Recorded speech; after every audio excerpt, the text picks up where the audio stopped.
Nearly half the homes put up for auction in Sydney last weekend did not sell. Not because buyers did not show up, because the people who showed up could not make the numbers work and they walked away empty-handed. Again, here is the statistic that tells you everything you need to understand about where this country is right now. The Westpac Melbourne Institute has been asking Australians every single month since the 1970s whether it is a good time to buy a home. That index has a long-run average of 120. Right now, in 2026, it has dropped to 82.9, a number this survey has never recorded in its entire 50-year history. Australia, the country that turned property investment into a national personality trait, is now recording buyer confidence at an all-time low. But here is what has not been said yet. For most of 2025 and into early 2026, prices were still going up nationally. And that is the thing that should make you stop and ask, if nobody wants to buy, who has been doing the buying? And why does the answer to that question matter so much more than the price number itself? Stay with this, because what this system has quietly become is something most Australians have not fully registered yet. And once you see it clearly, you cannot unsee it. The price-to-income problem. National. When housing affordability comes up, the conversation almost always starts with the median price, and that figure is confronting enough on its own. The national median dwelling value sat at just over $922,000 as of February 2026. In the combined capital cities, it had cleared $1 million. But the median price alone is the wrong number to look at. The number that actually tells you the real state of the market is the price-to-income ratio. How many years of full household income it takes to buy a typical home. When that ratio sits at 3, economists consider housing genuinely affordable. When it hits 5, it crosses into what researchers officially classify as severely unaffordable. Australia's ratio right now is 8.2. 3 is affordable. 5 is severe. We are at 8.2, and we have been above that severe threshold for years, still climbing. But that is just the entry cost. Here is the part that almost nobody mentions when they quote the price number. What it actually costs to hold a mortgage once you are in. Servicing a new home loan on a typical Australian property now consumes 45% of household income. The threshold economists define as housing stress, the point at which your housing costs are actively damaging your financial health, is 30%. We are 15 percentage points above it. 45% of gross income before taxes taken out, before the grocery run or the power bill or anything else a functioning life requires. Some people will already be forming the counter-argument. If you bought your home in the late 1980s, you remember interest rates at 17%. Monthly repayments were brutal, real physical financial pain.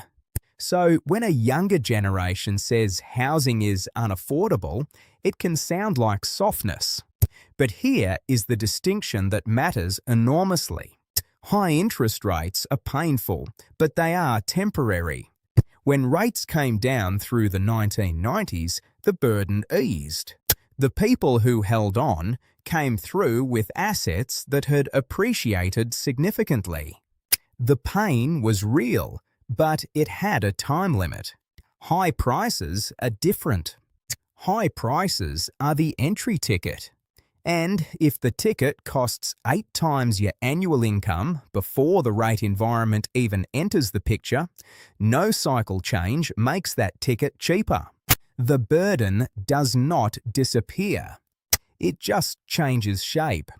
That is a fundamentally different problem. And we have not even reached the hardest part yet. The deposit reality. National. Let me walk through what saving a deposit actually looks like in Australia right now, slowly, because the arithmetic is stranger than most people realise. To buy without paying lenders' mortgage insurance, you need a 20% deposit. On a typical capital city home that sits somewhere between $150,000 and $200,000 before you have touched stamp duty or legal costs. But here is the thing about that target. It is not sitting still while you save. Home values rose close to 10% year on year heading into 2026. That means for every $100,000 in your savings account, the finish line moved by roughly $90,000. You are running toward a target that keeps pulling away, and you are running it while paying rent. National rents are up 5.5% annually, the strongest quarterly gain since early 2024. A household trying to build a deposit is simultaneously watching the number grow larger and watching more of their income disappear into rent before a single dollar gets set aside. The result of all of that, it now takes the average Australian 11 years to save a house deposit. Not 5, not 7, 11. In 2012, it took around 5 years. That doubling has nothing to do with lifestyle choices or financial discipline. It is the direct mathematical result of prices rising faster than incomes, while rent consumed an ever larger share of what was left over. And 11 years in practice means you start saving at 22. And if nothing goes wrong in your life for over a decade, no illness, no redundancy, no relationship breakdown, no unexpected expense, you might be in a position to buy at 33. At which point, if prices kept moving at anything like their recent pace, the target will have moved again. That is not a housing ladder. That is a treadmill with a variable speed setting, and someone keeps turning it up. But here is what needs to be held on to, because this is where the story gets genuinely uncomfortable. The treadmill is not a system failure. It is working exactly as designed. WHO is still buying. National. 3 years ago, 43% of Australian households on median incomes could afford to buy a typical home. Today, that figure is 14%. In Sydney, it is 10%.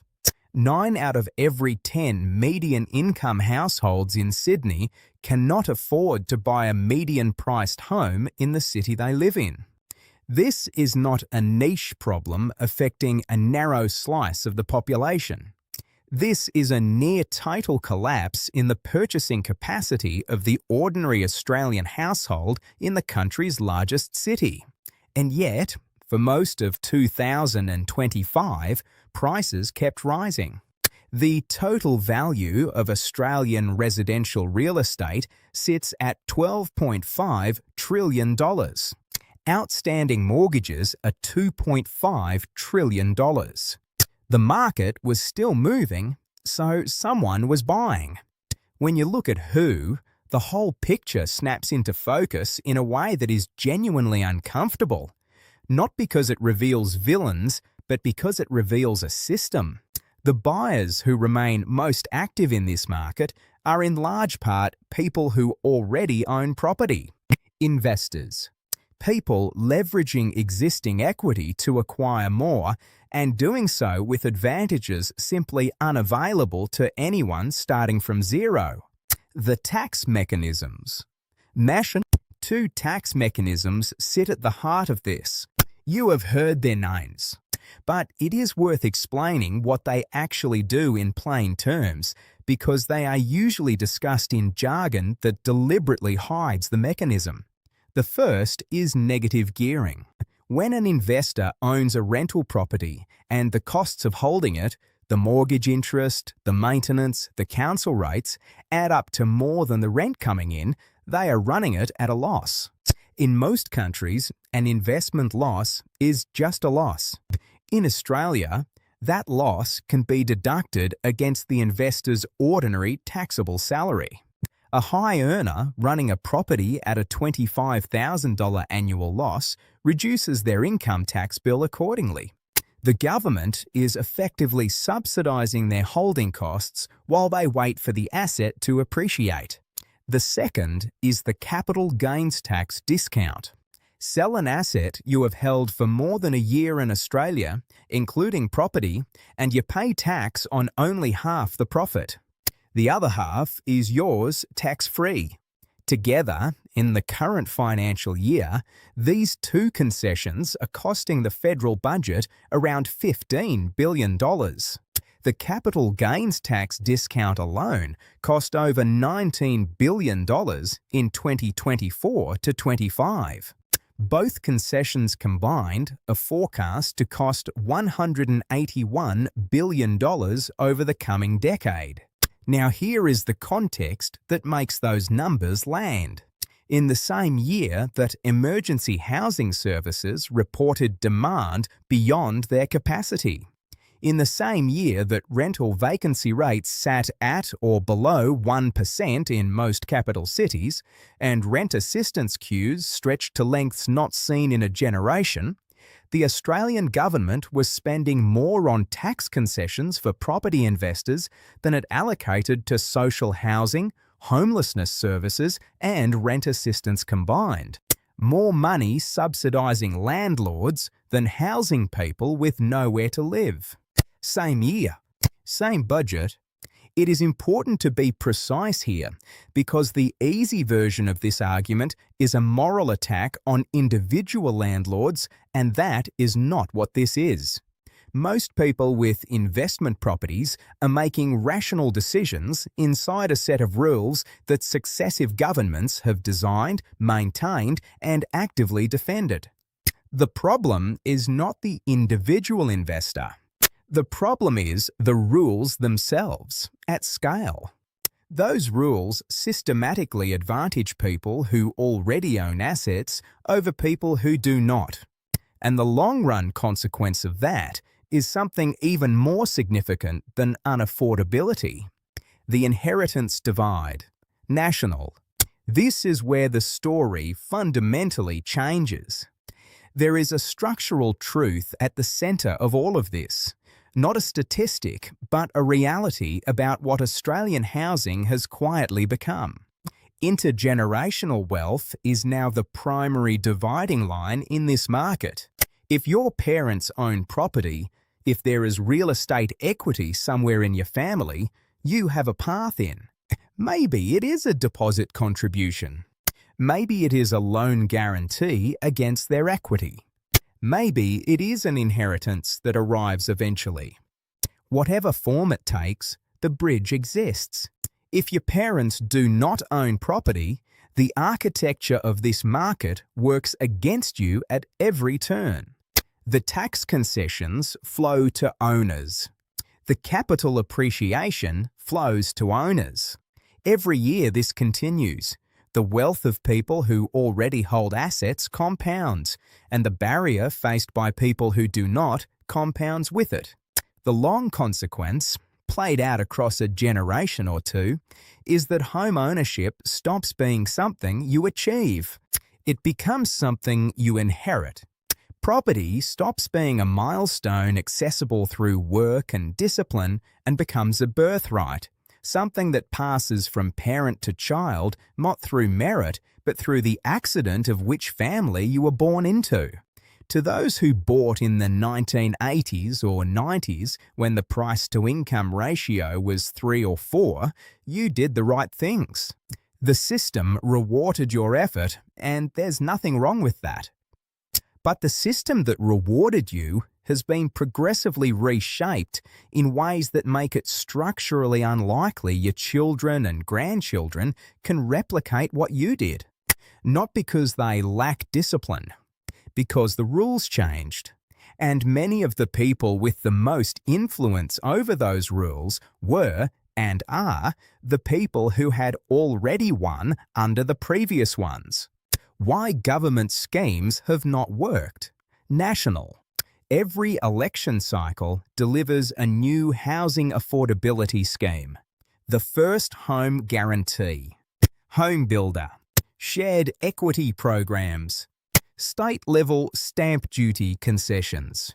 Each arrives with the language of genuine reform. Each has had close to no structural impact on affordability, and some have quietly made the problem worse. Here is why, and it is simpler than it sounds. When you give first home buyers additional purchasing capacity, a grant, a deposit guarantee, a lower entry threshold, without meaningfully increasing the number of homes available to buy, you have not improved affordability. You have given more people the ability to bid against each other for the same limited supply. The extra money does not stay in the buyer's pocket. It flows straight through to the vendor in the form of a higher price. The seller captures the subsidy. The buyer ends up with a larger mortgage and the exact same structural problem, slightly deferred.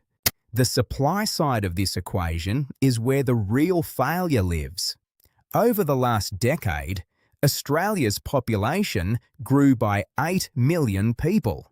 Over that same period, the total number of properties listed for sale fell by 33%, from 339,000 down to just 228,000. The number of homes available to rent dropped 47%, and closing that gap through new construction has become extraordinarily difficult. Builder insolvencies have surged. Construction costs are up 30 to 40% since the pandemic. Housing approvals remain near decade-low levels. The planning and zoning systems in every state have consistently proven more responsive to the concerns of existing owners than to the needs of people who want to join them. The ladder did not just get harder to climb. The bottom rung was quietly sawn off. Sydney, New South Wales. The population consequence. When you put all of this together, something starts to happen that, once it takes hold, becomes very difficult to reverse. Housing becomes too expensive for ordinary workers. Those workers, especially the younger and more mobile ones, start to leave. In the financial year 2023 to 24, more than 104,000 people left Sydney, around 2% of the city's entire population moving elsewhere in Australia. Only 63,000 moved in to replace them, producing a net domestic loss of over 41,000 people in a single year. Sydney is now the only major Australian capital that would be shrinking without overseas arrivals. The people who are supposed to form the next wave of buyers are leaving the city. Sydney's population technically grew because of international migration, but the people arriving are predominantly renting, not buying. The buyer base is contracting, even as the headline population number climbs. And here is where the loop closes. When the buyer pool shrinks, developer confidence falls and new supply stalls. When supply stalls and population pressure returns, prices spike again from a higher base. Then affordability deteriorates further, more people leave, and the cycle restarts. Every iteration worse than the last. Every link in that chain is visible in the Australian data right now. And the cities where it has run longest, Sydney and Melbourne, are the ones now showing the clearest signs of stalling. Prices decelerating and, in the most recent weeks, beginning to fall. What would actually need to change? National. Where does this go? And what would actually need to change? Because the housing conversation in this country tends to collapse into two unhelpful positions. Either the market is about to crash, or it always goes up and everything will be fine. Both are lazy. Neither is useful to anyone making real decisions about their lives. Genuine structural reform, the kind that would actually shift the trajectory rather than tinker at the edges, would require, at minimum, a rebalancing of the negative gearing and capital gains tax settings so that the largest concessions no longer flow predominantly to multi-property investors at the expense of people trying to buy their first home. It would require sustained, large-scale investment in housing supply, rezoning established suburbs for density, overcoming the political resistance of existing homeowners who reliably oppose new development near their streets, and funding the infrastructure that makes denser living genuinely workable. And it would require replacing stamp duty, the large one-off tax that punishes people for moving, with a broad annual land tax, which the OECD recommended explicitly in 2026. None of this is fantasy. Tokyo, a city of 14 million people in one of the most land-scarce nations on Earth, has kept housing broadly stable for 20 years through consistent density policy. Vienna runs one of the most affordable rental markets in Europe through sustained public investment stretching back decades. Singapore transformed its housing system in a single generation through government-led construction at scale. These are not accidents.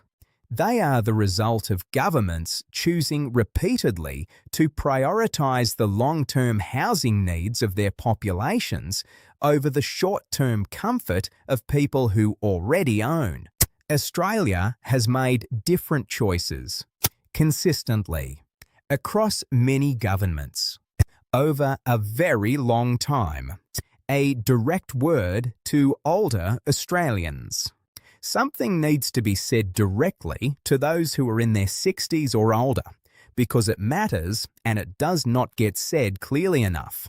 Older Australians are statistically the most powerful voting bloc in this country. The people who vote most consistently in Australia are over 50. The people most harmed by the current housing system are under 40. That gap is a significant part of why the policy settings have been so durable and so difficult to shift. The question of whether any of this actually changes is, in large part, a question of whether older Australians with property wealth decide that what this system is doing to their children and grandchildren is something they are willing to use their political voice to fix.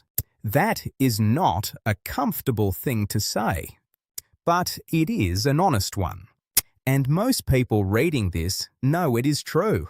The honest conclusion, national.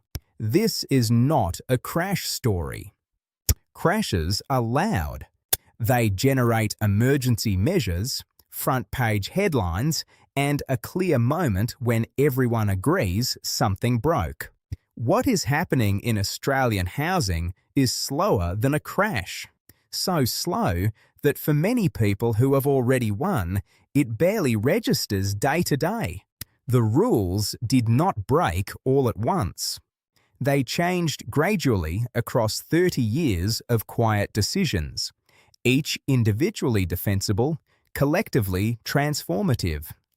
And a great many Australians, including many who have done very well out of those changes, have not fully absorbed what those changes have actually created. The price-to-income ratio is 8.2. Severely unaffordable begins at 5. It takes 11 years to save a deposit that used to take 5. 45% of household income goes to servicing a new mortgage. Buyer confidence is at a 50-year low in a country that has never been more house-obsessed. That is not a housing market functioning under stress. That is a wealth transfer system. One where the direction of transfer has been decided quietly and durably by the people who got there first. The house did not get expensive. The country changed around it. And the only honest question left is whether enough people, of every age, whether they own or rent, understand that clearly enough to decide they want something different. Because wanting something different is where every reform this country has ever made actually started.